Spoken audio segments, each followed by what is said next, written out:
Assalamualaikum warahmatullahi wabarakatuh.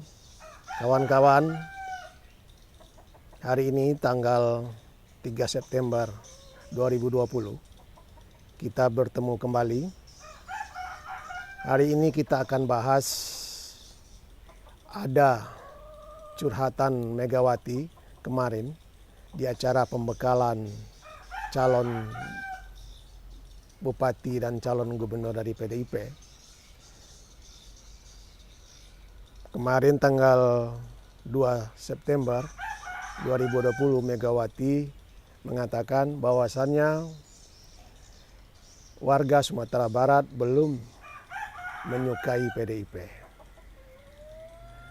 Makanya Megawati meminta pada kadernya, para pengurusnya agar bekerja bagaimana caranya Sumatera Barat bisa menerima PDIP. Tapi kalau kita mau analisa, persoalannya ini tidaklah sesulit yang digambarkan. Kenapa? Karena kita harus analisa dulu latar belakang dan adat istiadat dari Sumatera Barat.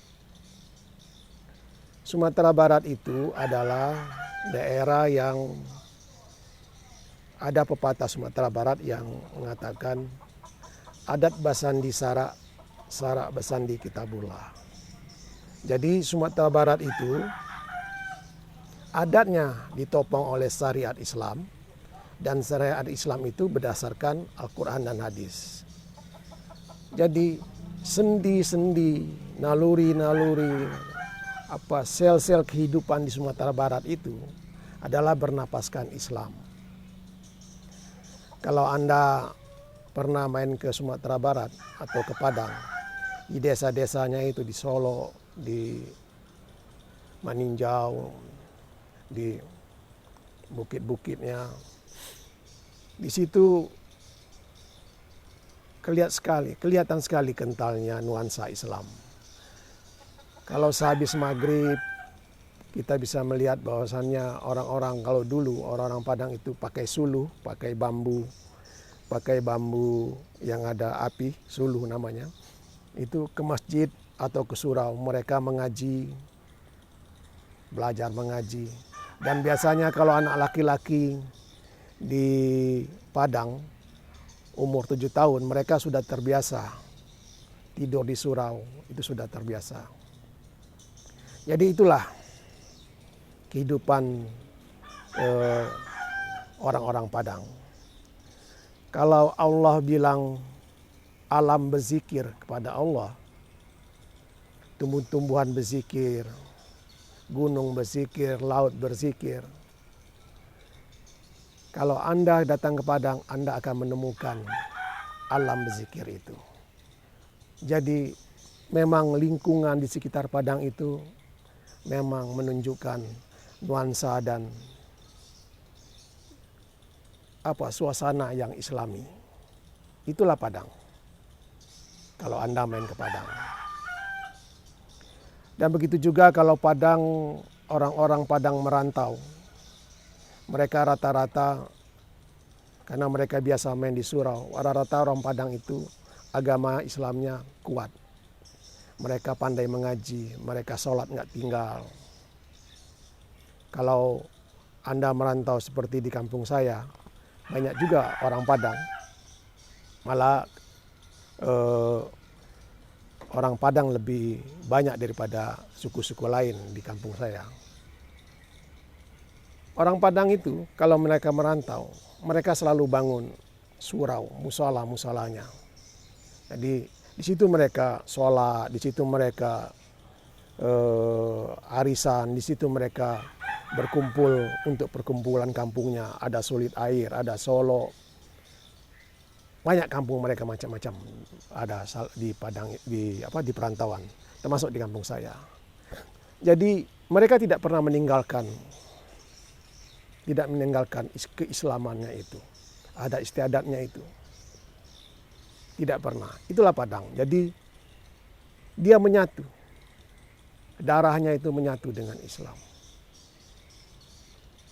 Nah, persoalannya kenapa Padang tidak mau menerima PDIP? belum mau menerima PDIP. Karena persoalannya adalah PDIP tidak terlampau dekat dengan Islam. PDIP kurang menyuarakan kepentingan Islam. Dan bahkan kadang-kadang ada yang melukai umat Islam. Itu yang terjadi. Jadi kalau itu terjadi terus-menerus, akan sulit buat orang Padang untuk menerima PDIP. Itu persoalannya.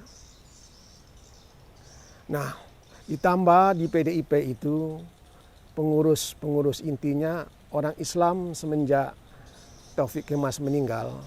Ada dulu anak-anak HMI, mulai tergeser.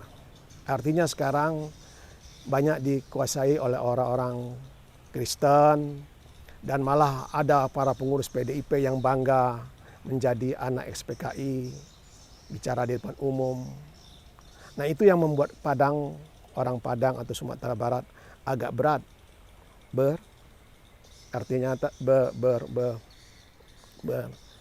berfusi dengan PDIP. Itulah yang terjadi. Nah, persoalannya sekarang bukan di masyarakat Padangnya, di Megawatinya. Megawati mau memperjuangkan atau mendekati umat Islam. Kalau Megawati mendekati dan memperjuangkan umat Islam, maka Padang, saya yakin Padang akan menerima dan menyukai PDIP. Tapi kalau itu tidak terjadi, maka sulit, akan terjadi tetap ada gap antara Sumatera Barat dengan PDIP. Sebenarnya kalau menurut pendapat saya, Megawati tidak sulit untuk membawa PDIP sedikit Islami. Kenapa? Karena bapaknya Soekarno, proklamator negara ini, itu walaupun dia nasionalis, Islamnya kental. Karena Soekarno dulu berguru kepada Hos Cokroaminoto.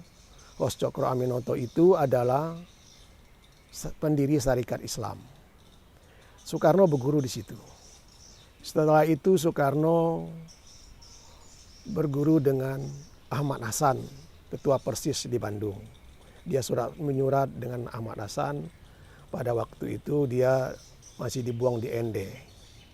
Dan pada waktu dia di Bengkulu, Soekarno itu bergaul dan berinteraksi dengan Hasanuddin yang akhirnya jadi mertuanya.